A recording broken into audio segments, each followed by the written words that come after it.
Nina bakambombo usho umnyamanazi indaba ze1KZNTV nifundele uphilano kaCebekhulu sanibonani. Nazo ke zona indaba esithi izo ezihamba phambili namuhla. Basakhala ngosizo abakhahlanyezwa Izikhukhula. Uzovula Amathuba owasemsunduzi kanti abezokushayela basabisa ngokuvala ikhungu. Nina besolo sanamukela kwindaba zethu ze1KZNTV. Njengoba kuphela unyaka isifundazwe KwaZulu-Natal esahlaselwa izikhukhula ezadlula emhlabeni nenqwaba yabantu, uWendi Mdlaloso wasinda ngenkathi umndeni wakhe ongamalunga ali-10 udlule emhlabeni ngenxa yazo. Uthi bazizwa uhulumeni ehlulekile ukubalekelela ngesimo ababhekene naso. Uthi kakukho usiza sebeke balithola kanti sekuphela unyaka belinde imiphumela yolibofuzo iDNA yamalungu abo ke amana atholakala kamuva. Kuzokhumbule ukuthi umengameli wakulele kanye nobengundunankulu wesifundazwe uSihlezi Kalala bayifikela amathupha kulomndeni ngemuva kwalesi sigameko uzohlola umonakalo wabudalekile. Umndeni wamalungu ali-10 awamdlalose endaweni yaseMzinyathi eThekwini adlule emhlabeni ngesikhathi emuka kuhlasela izikhukhula esifundazweni ukhala ke ngokuduva emakhazweni kweyidumbu zamalungu amane kulawa njengoba ke bethi sekuyophela unyaka belinde imiphumela yolibofuzo. Kusukela ngoMeyi asikaze ke sikwazi ukubafihla ngoba kathiwa silinde ama-DNA kuze namhlanje awazabuya ama-DNA mesikhuluma nomseshi uyasho naye ukuthi ayikho into angayenza ngoba kuthiwa abakenziwa kuze namhlanje ama-DNA awaze wenziwe. So yonke esayilindile njengomndeni okusasiphatha nje ukuthi uhulumeni baba ngempela uSihlezi Kalala no Ramaphosa bafika qathatha la ekhaya. Kade kwenzekile lesimo lesi kodwa basithembisa yonke into abasithembisa yona ayikazi yenzeke kuzobe namhlanje. Usizo nje sekuze kuphela unyaka nje manje. Kodwa angazi ngithola usizo. Angazi ngithola isizo nje kubona. Bangithembisa ngisho ukuthi bangasakhela umuzi oMamzandile kodwa akaze ke kwakhiwe nalowo muzi. Ngiyahamba njalo kunyanga ngingahambi ngona kodwa angithola usizo.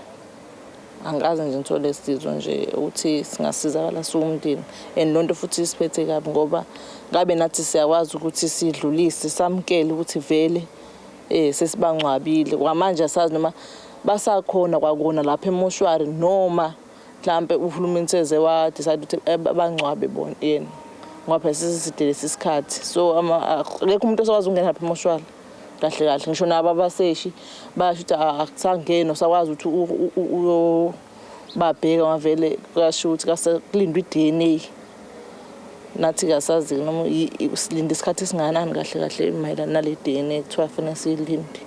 Kuzokhumbuleka ukuthi ngenyanga kaMbasa ngonyaka owedlule isifundazwe sahlaselwa izikhukhula ezabe zinamandla zaholela ekulimaleni kwengqalasizinda kwalahleka nemphefumulo. Nakuba iningi labadlule emhlabeni ngenxa yalokhu yatholakala bakhona abagcina bengatholakalanga njengawo lamalungu akwamdlalose. Kulomndeni kwasala amalungu amabili abe engekho ngesikhathi kwehla lomshophi. Elinye lamalungu lilandisa ngokwenzeka. Past 12 so ngala phezulu kwadilika amanzi nje impela anamatshe kwale ndawo vele sikuyona inamatshe kakhulu. Kwadlula umuzi lo wawula kwawona oshaya umuzi wasekhaya ezantsi ubelele nakhona wakhona makhonelele oba ekhaya belele bonke kodwa ke maseke bonke bahamba namanzi bazofika emhoshe ngakhona umhosha la ezantsi bahamba nomhosha baze sabathola le ezantsi kaSeme bonke sabathola kaSeme labo yena umama lo wayehleli yedwa nabasekhaya bo bawu6 sabathola mase wathi ke laba abanye ke sabathola ngaUMeyi kodwa futhi sibathola same spot la ngathola khona oma ngoba ngangicela ukuthi ngicela bengisiza ngokuthi ngithole ogandaganda uze ngibiwe lade betholakala khona ngoba nginayisho ukuthi ibridge lalilapha kuthiwa yilona lawa lehla so the time futhi ke sesizwa lo masosha ngogandaganda wabo noma basho nokuthi umncane ngeke ukwazi uqula ibridge kodwa bakwazi ukuthi babathole bona bawu4 kuyikona ukuthi khona amaphathi emzimba yabo engakatholakalanga.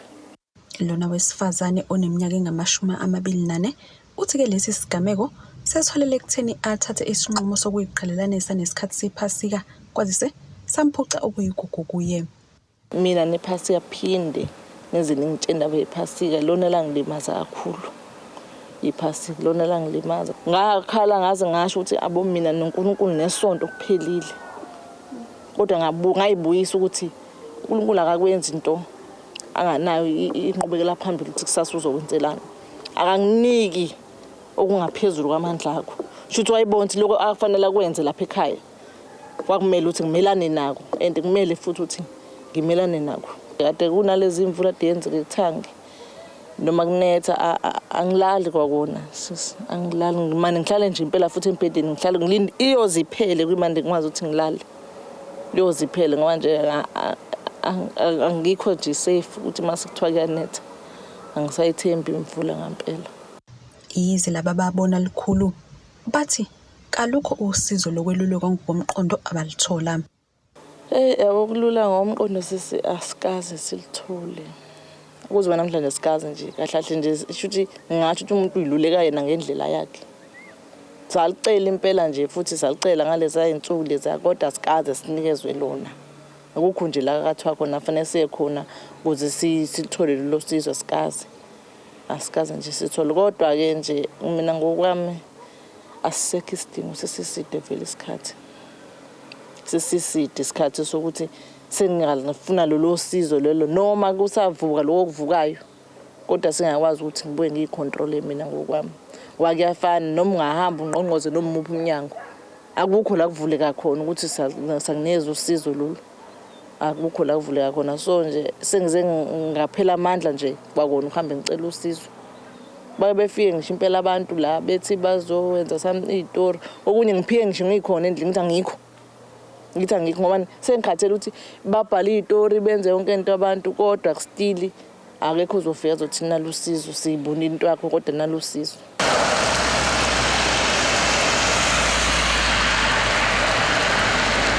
Siyabantu esalimalelo uhulumeni akasinake ngempela futhi. Alukho futhi usizo esilitholayo ngasakhulumeli mina sibaningi. Sike sixhumane nangamafoni sixhumane futhi nangomlomo umlomo.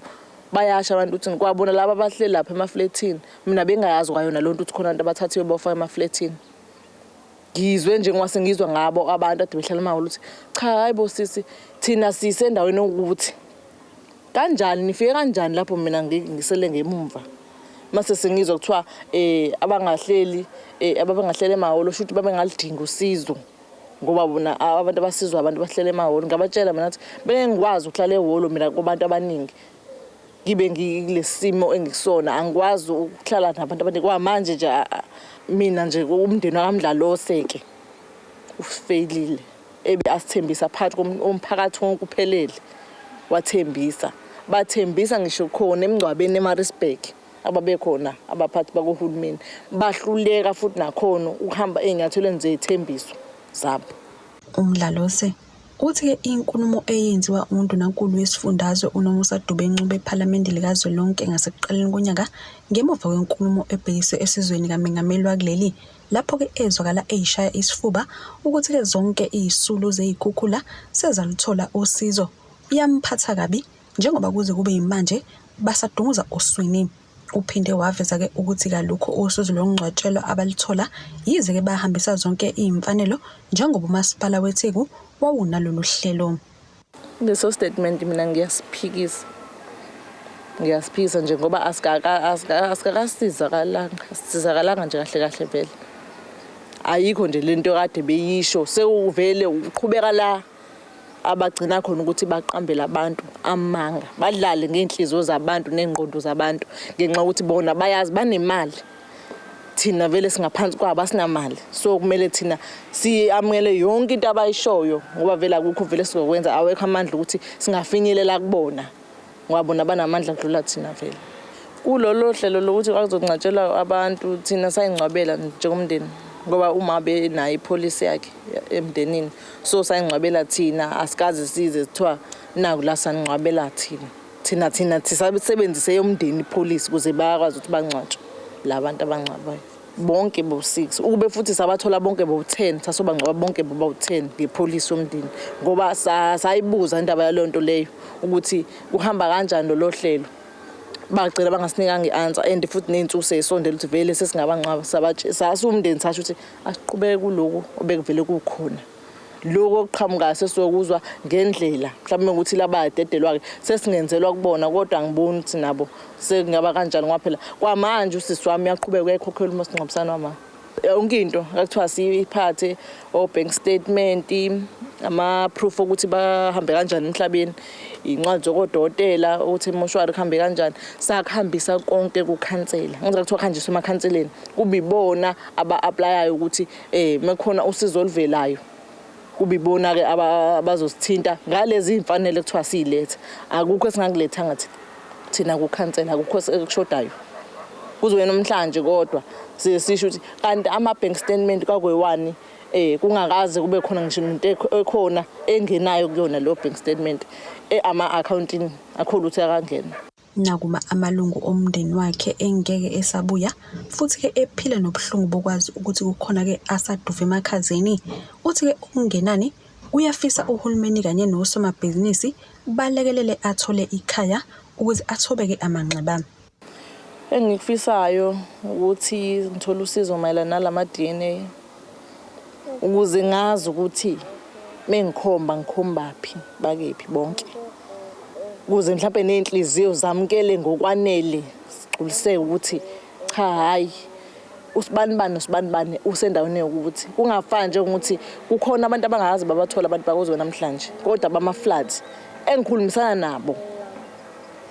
nabo abakazi bathola usizo njengami nami ngoba ngihleli abakazi bathola usizo nokwakhelwa-ke izindlu lezi kakuthiwa siwakhelwa zona sasithenjiswe zona kuze namhlanje lokuthiwa silinde umhlaba ukuthi kanti umuphi lo mhlaba uhulumeni anganawo wona yena umuphi lo mhlaba ngoba phela akukho la singayela khona ngisho ey'nkosini emakhanseleni bakhala ngokuthi silinde umhlaba kuhulumeni ukuthi kanti umhlaba yena wayethe ukhipha nini sakhelo ngoba phela abantu abafuna ukuthi sithole iy'ndawo ayikho impilo ukuthi ungahlala efletini, ungahlala ehholo, uhlala etendeni yiphi le mpilo eqhubekayo lapho usuhleli kanjalo. Akukho lokho okuqhubekayo. Nawe fanele kube khona nendawo la uzoyibiza ngekhaya egcineni. Manje yonto engicela nje kakhulu ukuthi konke lokho ababe sekuthembiswe kona ukuthi sewakhelwa nesilungiselwe lokho singalungisanga njenge-i-defect zey'ngane bese singasilungiselwa kwa-ID mina nosisi wami sizenzele thina kodwa abantu kwakhitshiwe o-Home Affairs kuthiwa ahambe benzele. Asikaze sithole lo sizo sinjalo sesihamba sozenzela nje thina sayikhipha imali sakhokha ema-Home Affairs noma sesilichaza udaba lethu ukuthi thina sasikanje basho nabo abaphathi basema-Home Affairs la ko-Durban Stage bathi thina salikhipha usizo ayisekho into esingayenza wena fika nemali uzokwenza ID. Imizamo yokuthola ukuphawula kweminyango kahulumeni kanye namaphoyisa ngalolu daba iyephunzile kanti umeya kamasipala iTheku ephawula ngokungalekelelwa uhlelo lomngcwaba kwalomndeni ukugcizelele ukuthi-ke lolu hlelo lwabe lixhaswe yi-Amathuba Foundation okusho-ke ukuthi kayikho imali eyeza kumasipala ngalo kepha imindeni eyafaka izicelo yaphinde-ke yaletha zonke iy'mfanelo yalithola usizo. Uthi-ke banethemba lokuthi le nhlangano isengasamukela isicelo salomndeni yize sekudlule isikhathi eside. Imindeni yalapha eThekwini yonke sasilungiselile ukuthi amakhansela asondeze imindeni kuthina City Hall. Yonke imindeni yafika sakwazi ukuyilekelela ngoba kuzokhumbuleka ukuthi ubaba uMotsepe mangabe ekhipha uxhaso lwakhe wathi akuyona imali azoyiletha kuhulumeni kodwa ufuna sisebenzisane ukwenza ukuthi kusizakala abantu. Bewufika kwi-process ebithi ubufika kuthina sithola yonke imininingwane efanele nabantu oxhunywana nabo mase sidlulisela kwa-Amathuba Foundation mase-ke imali ya-approve kukhokhelwa ama-service providers abaningi abeza kuthina basizakala. Sasilokho simemezele njalo ukuthi makhona abasale ngaphandle ngoba phela kunokwenzeka futhi ukuthi uma ngabe umuntu akasizwanga kanti wayenayo umuntu owamsiza nakhona makusuke kuthiwa kunoxhaso akushiwo ukuthi manje sekuphoqelekile ukuthi uzofuna imali uma ngabe sewusizakalile ngapha bakwazi ukusizakala abantu fanele sikwamukele basizakala kodwa thina esikusho njengomkhandlu bonke abantu ababethintekile ngama-floods bakwazile ukusizakala. Abasala ngaphandle sengaba ukuthi abasondelanga kuthina. Namanje-ke sinethemba lokuthi singayazi-ke ipolisi kaBamotsepe nje masekuhamba isikhathi eside kangaka ngeke mhlawumbe ifane nekahulumeni ukuthi kusengamukeleka yini asebefika emva kwalesikhathi ngoba i-afterthought ibuye ihluphe ngoba omunye umuntu usuke ngoba esevuswe umunye ukuthi hey ngoba bahlomula abanye nawe hey ubuyisa imali yami manje nami hamba uyohlomula lapha kanti akufuneki sisebenze kanje kusuke kuuchaso olusuke luthi ngoba abantu kuyaziwa basuke bengenamandla bengeze ukwazi ukuzenzela. So uma sekwenzakalile labo abaxhasile nabo bayingxenye abaxhasi ukuthi abantu bekwazi ukufihla abathandiweyo babo.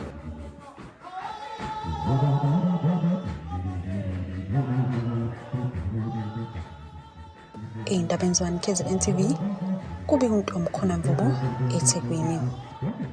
Ake sithi ishelele izitolo sophinde sibuye nezinye zindaba.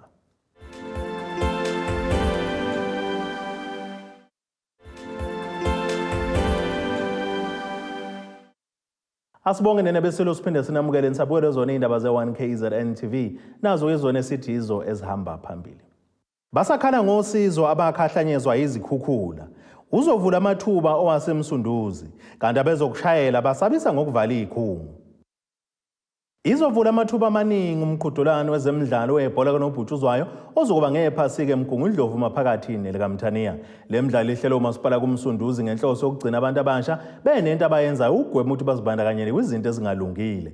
Imeya uMzimkhulu uThebola uthi baningi abadlali asebekhiqizwe lesi sifunda nabadlalela kamaqembu amakhulu kuyimanje. Imeya yomasipala uMsunduzi uMzimkhulu uThebola uthe bahlele imidlalo yebhola ngesikhathi samaholide ephasika. Sijabula kakhulu namhlanje ngoba sothula ngokusemthethweni uMsunduzi Easter Tournament. La khona kuzobe kuhlangene ama-team angcono nama-team amahle kakhulu asemsunduzi over i-weekend yama-Easter ukuzoqhudelana lana ukuzokhombisa italente nokuthi ke nje sizogcina abantu basemsunduzi be-entertained. Besokwenza i-draw namuhla ukuthi ama-team azazi ukuthi adlala nobani sizodlulisa imithetho ye-tournament. Kanti owe-South African Football Association kafushane iSAFA uthe imidlalo njengalena ibalulekile kumaqembu asemancane. Balulekile ukuthi ke le tournament sisho ukuthi iwusizo kakhulu kuthina ngoba i-attract kakhulu labantu abascoutayo ukuthi bazothola abadlali for that and kuyabasiza ke abadlali ngoba uma beziveza kakhulu kule midlalo ila bethola kahle amathuba and amathuba bawathola bedevelopa wocoach. uThebola uthe bazama ukuxosha ubugebengu ngale midlalo. Ngesikhathi sephasika siyazi ukuthi kusuke kubuya abantu abasebenza endaweni eziningi ezahlukahlukene. Inhloso siyazi abaningi kuye esontweni kodwa abanye kuzochitha isikhathi nemndeni yabo. Ziningi izinto ezenzakalayo. Ubugebengu, ukuhlunyezwa kwabantu nani konke kuyenzeka. Lokho esikwenzayo njengamanje ukuhlanganiswa kokuqala abantu abasha ukuthi akuthi kulamaholide babe nento ethile abazobeyenza bazobehlangene kuyo. Kodwa kuleyo process bebe showcase noma beveza italente abanalo kwezemidlalo. iMaritzburg uMsunduzi indawo yaziwayo ngokwezemidlalo ukuthi sihlezi sikhiqiza all best. Ngesonto ledlule emsakazi bekupronyotwa enye ama-team ecricket lana esezodlala ku-Premier Division la iTuskers eyala eMaritzburg. SineMaritzburg United eduze lana sine-Royal AM. Therefore siyindawo esicabanga ukuthi singcono kakhulu makuza ngakwezemidlalo kakhulukazi kwisoka. Uthe kuyabajabulisa ukubona amaqembu asemancane ephumelela ikakhulukazi lawo aphuma emalokishini.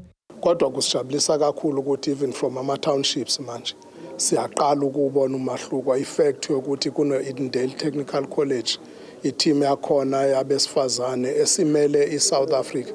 Ngicela ukuyiphinda kahle lemsakazi ayimelanga uMsunduzi uMgungu Ndlovu oyisifundazwe saKwaZulu Natal. Isimela iSouth Africa eAfrica. Kusho i-achievement enkulu kabi and kakhulukazi uma uzosuka emlandweni ukuthi i-team yale e-township eYideni endaweni engabukeki kwabanye abayithatha ukuthi indawo nje yasemakhaya nezikole zakhona abanye abantu abakholelwa ukuthi ngeke bazibahambise izingane zabo ukuthi ziyofunda khona.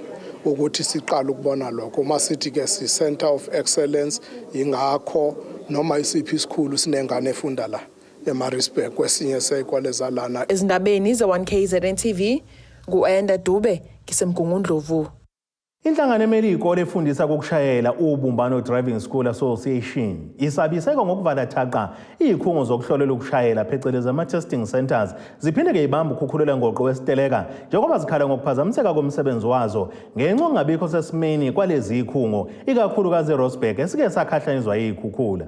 Okhulumela kubumbano uMzwandile Zondi uthenya ke inkinga ababhekene nayo kulezi zikhungo ukwentuleka kweinsiza nokuphazamisa umsebenzi wabo kwazisa ukusebenza kushaya ngokonyawo lonwabo. Abanikazi beyikhungo ezifundisa ukushayela bakhathazekile ngokushaya indiva kokulungiswa kwesikhungo esihlola ukushayela eRosenberg Testing Center eThekwini ngemuva kokuhlaselwa izikhukhula ngonyaka owedlule. Okhulumela inhlangano emele laba iKZN Ubumbano Driving Schools Association uvezeke ukuthi ukungalungiswa kwalendawo kwenza ke umsebenzi wabo ungaqhubeki nokubaqhatha namakhasimende kuphindeke kubalahlekisele nangemali. Isikhungo saseRosberg esazi sonke ukuthi sahlaselwa ngamaflat onyaka odlule kuze kube manje asikaze sikuthole ukunakwa lokho esasithenjiswe kona ngesikhathi uPremier kusewubaba uZikalala owayemele umnyango wezokuthutha kuMama uBheki Inkonyeni kwabane bayifikela bona Amathuba eRosberg bazobona inhlekelele eyenzeke khona bathembisa ukuthi le inhlekelele leni ifanele isukunyelwe ukuze lesa stage sibuyele endimeni sisebenze ngoba njoba sakhiwa lapha sakhiwa ngoba kunabantu efanele besebenzise and si stage osu number 2 eSouth Africa so number 1 eKwaZulu Natal. So kuze kube manje akusebenzeki at all endaweni yaseRosberg. Ama-driving school ke akathatha ke isinqumo ngomsuku lesibili ukuthi akayebi ifikele Amathuba ngoba bese kuphele isonto kungabhukheki kushoda ink. Ngosuku lwangolesibili laba bavala thaqa lesikhungo kwaphazamiseka abebebhala izivivinyo zokuhlolelwa izincwadi zokushayela kwaphoqeke nokuthi kujikiswe abebezovuselela izimvume zokushayela nokunye. Bathi ke bakhathazekile ngokuxhashazwa kwamakhasimende abo. Sathenjiswa ukuthi izolungiswa kuzoletha amaphakhumi akazange zekwenzeke lokho. Sathenjiswa ukuthi kuzoshintsha indlela yokusebenza ngayo kusetshenzwe ngokugcwele ngoba kusetshenzwa ngokuhalf manje kuyimanje abantu bayashintshana abasebenza khona staff sakhona abekho full staff kwi-operation yabo abanye bayalala ngelinye isonto abanye bavuke ngelinye isonto so umphakathi lapho awukuthola ukusizakala okuphelele. Umphakathi ukuhlukumezeka okuthulayo ukuthi mangabe usuphinde wavuka waye station uphindiselwe emuva kuthiwa ngeke ukwazi ukubhuka ngoba sithatha abantu abawu30 mangabe kuthiwa kuthatha abantu abawu30 nilapha ne60 kusho ukuthi u30 wabantu uyahlukumezeka uphindele emuva usuke secelile umuntu emsebenzini ukuthi uzobe ngekho uyobhuka nakho lokho futhi ukuthi umuntu acele kaningi eyokwenza into eyodwa ufika acele eyobhuka ilenazi acele eyobhala ilenazi acele eyobhuka license acele eyobhala ilenazi. Uhulumeni akayibheke leyo nto ukuthi izinto ayisebenzisa lapha zibahlukumezi nabantu ngoba lento ye-technology iyasiza kwesinye isikhathi ayisizi kuya ngokuthi umphakathi osevisayo uwumphakathi onjani fanele yena enze izinto ngendlela umphakathi ozosizakala ngazo. Le nhlangano igxeke umnyango wezokuthutha esifundazweni ngokuhluleka ukulungisa izinkinga ezibhekene nazo yize ke sekunesikhathi eside ukukhala ngazo. Kuzokhumbuleka ukuthi ngonyaka owedlule yabamba imashi ngazo imoto abasebenza ngazo isuka lapha eThekwini ilibangise eMgungundlovu. Isabisa ke ngokuphinda esifanayo uma ke umnyango uqhubeka nokubashaya indiva. Into esho ama-driving school bathe bacela ukuba ukunikeza umnyango kuze kube uLwesithathu uma kushaya uLwesithathu kungekho kwenzakalayo bathi bayimisela ukuthi besivale istation singasebenzi bephinde futhi behola imash ezohamba straight eMaritzburg ngoba ama-driving school awazange athole lutho ngesikhathi seCovid ngoba ama-flat balahlekelwa kakhulu ngoba siphila ngama-test ngesikhathi engekho ama-test ayikho ibhizinisi so balimale kakhulu ngesikhathi sama-flat njengamanje ama-flat awasekho so ukuthi ke manje abantu bayasizakala insiza zisekho so ke umnyango sobona unobudedengu kakhulu ekubhekeleleni insiza ikakhulukazi eziteshini nanokubuka nje indlela i-driver's license eyidemand ngakhona empilweni zabantu khona ngendlela obona umnyango wezokuthutha wenza ngakhona ukuthi uphoqa abantu ukuthi abaye kwamanye ama-province beyothenga ama-license khona lokho sithina esingahambisani nakho. Imizamo yokuthola ukuphawula komnyango iyephunzile. Ey'ndabeni ze1KZNTV kuBikuntombi khona Mvubu eThekwini. Ubuholo bomasipala waseMsinga amaphakathini lekaMthaniya sebunxusa abashayeli abazobe besebenzisa imigwaqo kule mpelasonto ende ephasika ukuba baqikelele ukuthi ke bayilandele imithetho yomgwaqo futhi bayabekezelelana. Lokhu kuvele ngenkathi inhlaka ezahlukene kulomasipala zibambe imvimba umgwaqo ngenhloso yokuhlola izimoto ukuthi sesimeni yini kanye nabashayeli ukuthi bayilandela yini imithetho umgwaqo. Konke lokhu bekwenzeka ePhomoroyi eMsinga.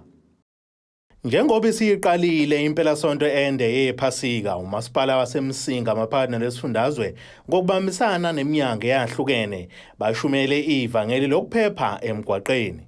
Imeya lomasipala uDkt. uFelenkosi Izikhukhula uke wayeka ukuphenduka nesihlalo esinamasonto ehhovisi kepha wayibambela Amathuba kwimvimba mgwaqo. Sifanele impela ukuba sibe semgwaqweni ngosuku lwanamhlanje ngoba usuku olukhulu lapho siqala ama-holiday amade lawa esesiwabiza ukuthi ama-holiday ama-Easter noma ama-holiday ka-Good Friday. Siqale ePhomoroyi-ke ekuseni ngumdolobhana lakithi elincane ukuba sixoxisane nabadlula ngemoto futhi sibabheke nanokuthi kakhulukazi abalayishile sibabheke nokuthi basesimeni esikahle yini ukuba baphila abantu bakuthi. Sisukile-ke njengamanje sesisethugela ferry lapho sizokwenza umsebenzi ofanayo. Sikubonile-ke bakhona abatholakele ngempela ukuthi abekho esimeni esikahle ngoba sihamba neminyango eminingi lapha akuwona umnyango owodwa nje. Kukhona umasipala bese kubakhona namaphoyisa wazobheka ukuthi kuhamba kahle yini impilo zabantu. Khona manje uMboma kaMqhele uphinde wafisela abakheleke lomasipala amaholiday amahle wasebanxusa ukuba baziphathe kahle. Ngibafisela ke bonke abantu bakithi eMsinga umkhosi omuhle lo lapho sikhumbula khona esakwenzelwa uNkulunkulu kuluthando olukhulu akalikhombisa ukubanikele ngendodana yakhe ezelwe iyodwa kuba yilona lokho lwayiyo angabhubhi kodwa abe nokuphila okuphakade. Sikhumbula lezo zinsuku ke ezinhle ngakho sifisa sengathi ke wonke umuntu ayiphathe kahle. Ngabe bikho umuntu ofuna ukudlalela phezulu komunye kodwa wonke umuntu ajabule kodwa ashiyele indawo yakhe ukuthi kusafuneka futhi abuye aphile, hayi ukuthi umuntu azabe alala entabeni ngoba eseqhwe na ukudla. Ake sithi ishelele itolo umbukelo sophinde sibuye nezinye izindaba.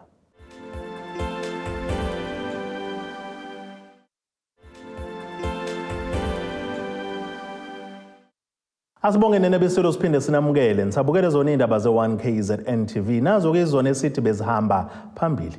Basakhala ngosizo Abakhahlanyezwa Izikhukhula. Uzovula Amathuba owaseMsunduzi kanti abezokushayela basabisa ngokuvala izikhungu.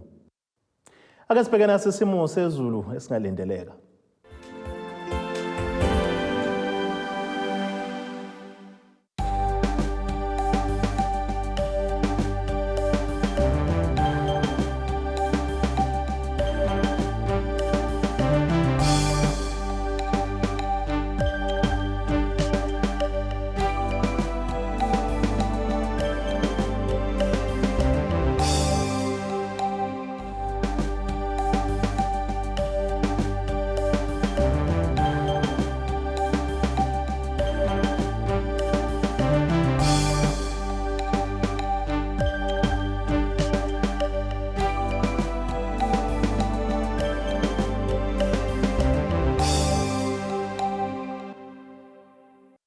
Ineba kaqambe lenkomo zilahlekile zodliwa umdlebe kwasoshangana kwamzimba umntwana nethemba lonke le indaba sithi khumu.